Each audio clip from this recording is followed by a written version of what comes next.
ಏಮಸ್ ಕಿಚನ್ಗೆ ಸ್ವಾಗತ. ಇವತ್ತು ತುಂಬನೇ ಸುಲಭವಾಗಿ ಹುಣಸೆಹಣ್ಣು ಚಿತ್ರಾನ್ನ ಮಾಡ್ತಾ ಇದ್ದೀನಿ. ನಮ್ಮ ಹಳ್ಳಿ ಶೈಲಿಯಲ್ಲಿ ಹೇಗೆ ಮಾಡ್ತೀವಿ ಅಂತ ತೋರಿಸ್ಕೊಡ್ತಾ ಇದ್ದೀನಿ. ತುಂಬನೇ ಚೆನ್ನಾಗಿರುತ್ತೆ, ಘಮ ಕೂಡ ಅಷ್ಟೇ ಚೆನ್ನಾಗಿರುತ್ತೆ. ಬನ್ನಿ ಅದು ಹೇಗೆ ಮಾಡೋದು ಅಂತ ನೋಡೋಣ. ಮೊದಲಿಗೆ ನಾನು ಬಾಣಲೆ ತಗೊಂಡಿದ್ದೀನಿ, ಅದಕ್ಕೆ ಸ್ವಲ್ಪ ಎಣ್ಣೆಯನ್ನು ಕೂಡ ಸೇರಿಸ್ಕೊಂಡಿದ್ದೀನಿ. ಅದಾದ ನಂತರ ನಾನಿಲ್ಲಿ ಕಡಲೆ ಬೀಜವನ್ನು ಹಾಕ್ಕೊಂಡಿದ್ದೀನಿ.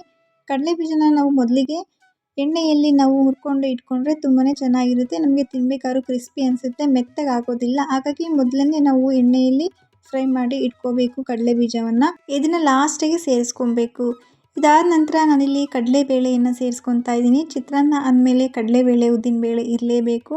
ಇದಕ್ಕೆ ನಾನು ಕಡಲೆಬೇಳೆ ಮಾತ್ರ ಸೇರಿಸ್ಕೊತಾ ಇದ್ದೀನಿ. ಅದಾದಮೇಲೆ ಸಾಸಿವೆ, ಕಡಲೆಬೇಳೆ ಕೆಂಪಗಾದ ನಂತರ ನಾನಿಲ್ಲಿ ಈರುಳ್ಳಿಯನ್ನು ಸೇರಿಸ್ಕೊತಾ ಇದ್ದೀನಿ. 2 ದೊಡ್ಡದಾಗಿರೋ ಈರುಳ್ಳಿ ಮತ್ತು ಒಂದು 5 ಮೆಣಸಿಕಾಯಿ, ಹಸಿರು ಮೆಣಸಿಕಾಯನ್ನು ಸೇರಿಸ್ಕೊಂಡಿದ್ದೀನಿ ನಾನು.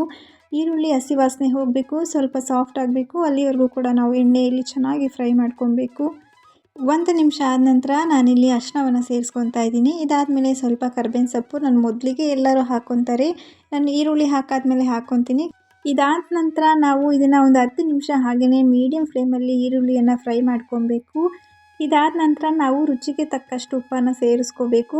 ಅದಾದಮೇಲೆ ನಾವು ಎಲ್ಲನೂ ಕೂಡ ಚೆನ್ನಾಗಿ ಮಿಕ್ಸ್ ಮಾಡಿಕೊಂಡು ಒಂದು 5 ನಿಮಿಷ ಹಾಗೆಯೇ ಬಿಡಬೇಕು. ಇದು 5 ನಿಮಿಷ ಈರುಳ್ಳಿ ಫ್ರೈ ಆಗೋ ಅಷ್ಟೊತ್ತಿಗೆ ನಾವೊಂದು ಪುಡಿ ಮಾಡ್ಕೊಳ್ಳೋಣ. ನಾನಿಲ್ಲಿ ಮೆಂತ್ಯ ತೊಗೊಂಡಿದ್ದೀನಿ, ಒಂದು 1/4 ಚಮಚದಷ್ಟು ಮೆಂತ್ಯ ಮತ್ತು 1 ಸ್ಪೂನಷ್ಟು ಜೀರಿಗೆ ತೊಗೊಂಡಿದ್ದೀನಿ. ಜೀರಿಗೆ ನೀವು ಹೆಚ್ಚು ಹಾಕ್ಕೊಂಡಷ್ಟು ರುಚಿ ಕೂಡ ಅಷ್ಟೇ ಚೆನ್ನಾಗಿರುತ್ತೆ ಮತ್ತು ಆ ಘಮ ಅಂತೂ ಅಷ್ಟು ಚೆನ್ನಾಗಿ ಬರ್ತಾ ಇರುತ್ತೆ. ಇದನ್ನು ಮೀಡಿಯಮ್ ಫ್ಲೇಮಲ್ಲೇ ಇಟ್ಕೊಂಡು ಹಾಗೆಯೇ ಬಿಸಿ ಮಾಡ್ಕೊಳ್ಳಿ. ಜೀರಿಗೆ ಹಾಕೋದ್ರಿಂದ ನಮಗೆ ಜೀರ್ಣಶಕ್ತಿನೂ ಕೂಡ ತುಂಬ ಚೆನ್ನಾಗಿ ಆಗುತ್ತೆ, ಟೇಸ್ಟ್ ಕೂಡ ಅಷ್ಟೇ ಚೆನ್ನಾಗಿ ಬರುತ್ತೆ.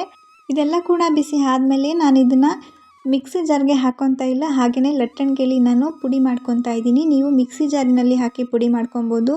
ಸ್ವಲ್ಪ ಕಡಿಮೆ ಪ್ರಮಾಣದಲ್ಲಿ ಇರೋದ್ರಿಂದ ಪುಡಿ ಕ್ಲೀನಾಗಿ ಆಗೋದಿಲ್ಲ, ಸಣ್ಣಗೆ ಆಗೋದಿಲ್ಲ ಅನ್ನೋದಕ್ಕೋಸ್ಕರ ನಾನಿಲ್ಲಿ ಲಟ್ಟಣಿಗೆಯಲ್ಲಿ ಮಾಡ್ಕೊತಾ ಇದ್ದೀನಿ. ತೀರಾ ಸಣ್ಣದಾಗಿ ಪುಡಿ ಆಗಿದಷ್ಟು ರುಚಿ ಕೂಡ ಅಷ್ಟೇ ಚೆನ್ನಾಗಿರುತ್ತೆ. ನಮಗೆ ಹುಳಿ, ಉಪ್ಪು, ಖಾರ ಅದ್ರ ಜೊತೆ ಜೀರಿಗೆ ಫ್ಲೇವರ್ ಇದ್ದರೆ ಅಷ್ಟು ಚೆನ್ನಾಗಿರುತ್ತೆ. ಈಗ ಪುಡಿ ಕೂಡ ರೆಡಿಯಾಗಿದೆ. ಈಗ ಈರುಳ್ಳಿ ಕೂಡ ಸಾಫ್ಟ್ ಆಗಿದೆ. ನೆಕ್ಸ್ಟ್ ಇವಾಗ ನಾನು ಹುಣಸೆ ಹುಳಿಯನ್ನು ಬಿಡ್ತಾ ಇದ್ದೀನಿ. ನಾನು ನಿಂಬೆಹಣ್ಣು ಸೈಜಿನಷ್ಟು ಹುಣಸೆ ಹಣ್ಣನ್ನು ನಾನು ನೆನೆಸಿ ಇಟ್ಟಿದ್ದೆ ಮುಂಚೆನೇ. ಅದನ್ನು ಹಾಕ್ಕೊಂಡು ಈರುಳ್ಳಿ ಜೊತೆ ಬೆಂದರೆ ತುಂಬನೇ ಚೆನ್ನಾಗಿರುತ್ತೆ. ಇದನ್ನು ಹಾಗೆ ಒಂದು 10 ನಿಮಿಷ ಹಾಗೆಯೇ ಬೇಯಿಸ್ಕೊಳ್ಳಿ. ಇದು ಗೊಜ್ಜು ರೀತಿ ಆಗಬೇಕು, ಅಲ್ಲಿವರೆಗೂ ಕೂಡ ನೀವು ಚೆನ್ನಾಗಿ ಬೇಯಿಸ್ಕೊಳ್ಳಿ. ಬೇಯಿಸ್ಕೊಂಡಾದ ನಂತರ ನಾನು ಲಾಸ್ಟಲ್ಲಿ ಪುಡಿ ಮತ್ತು ಕೊತ್ತಂಬರಿ ಸೊಪ್ಪನ್ನು ಸೇರಿಸ್ಕೊಂಡು ಒಂದು 5 ನಿಮಿಷ ಹಾಗೆಯೇ ಕೈ ಆಡಿಸ್ಕೊತೀನಿ. ಅಷ್ಟೇ ನಮಗೆ ಚಿತ್ರಾನ್ನದ ಗೊಜ್ಜು ರೆಡಿಯಾಗುತ್ತೆ. ತುಂಬಾ ಚೆನ್ನಾಗಿರುತ್ತೆ, ಮಕ್ಕಳು ಇಷ್ಟಪಟ್ಟು ತಿಂತಾರೆ. ಇದಕ್ಕೆ ನೀವು ಇನ್ನೂ ಕಾಯಿ ತುರಿ ಕೂಡ ನೀವು ಆ್ಯಡ್ ಮಾಡ್ಬೋದು, ಆಗ ಇನ್ನೂ ತುಂಬ ಚೆನ್ನಾಗಿರುತ್ತೆ ರೆಸಿಪಿ. ಇದ್ರ ಜೊತೆ ಟೊಮೊಟೊ ಹಣ್ಣನ್ನು ಕೂಡ ಹಾಕಿ ಮಾಡ್ತಾರೆ, ಅದು ಇನ್ನೊಂದು ವಿಡಿಯೋದಲ್ಲಿ ಮಾಡಿ ತೋರಿಸ್ತೀನಿ. ಈಗ ಅನ್ನಕ್ಕೆ ಗೊಜ್ಜನ್ನು ಹಾಕ್ಕೊಂಡು ಕಲಿಸ್ಕೊತಾ ಇದ್ದೀನಿ. ನಮಗೆ ಗೊಜ್ಜು ನೋಡ್ತಾ ಇದ್ರೇ ಗೊತ್ತಾಗುತ್ತೆ ಎಷ್ಟು ಚೆನ್ನಾಗಿ ಬಂದಿದೆ ಅಂತ. ಅದ್ರ ಘಮ ಕೂಡ ಅಷ್ಟೇ ಚೆನ್ನಾಗಿರುತ್ತೆ. ಎಲ್ಲನೂ ಕೂಡ ಚೆನ್ನಾಗಿ ಮಿಕ್ಸ್ ಮಾಡ್ಕೊಳ್ಳಿ. ನಾವು ಚಿತ್ರಾನ್ನ ಮತ್ತು ಪುಳಿಯೋಗರೆ ಏನೇ ಮಾಡಬೇಕು ಅಂದ್ರೂ ಅನ್ನನ ಬಸ್ತು ಮಾಡಿಕೊಂಡ್ರೆ ತುಂಬಾ ಚೆನ್ನಾಗಿ ಬರುತ್ತೆ.